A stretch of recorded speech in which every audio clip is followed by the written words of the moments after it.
É gostoso? Come!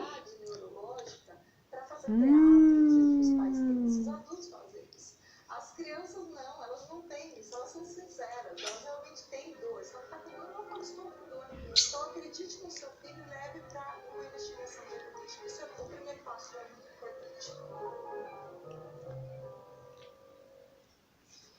O Jornal da Record está terminando, você pode assistir a edição de hoje na íntegra do Play Plus, a nova plataforma do Grupo Record. Fique agora com o Cine Record Especial, a gente volta a se encontrar amanhã aqui no JR. Até lá.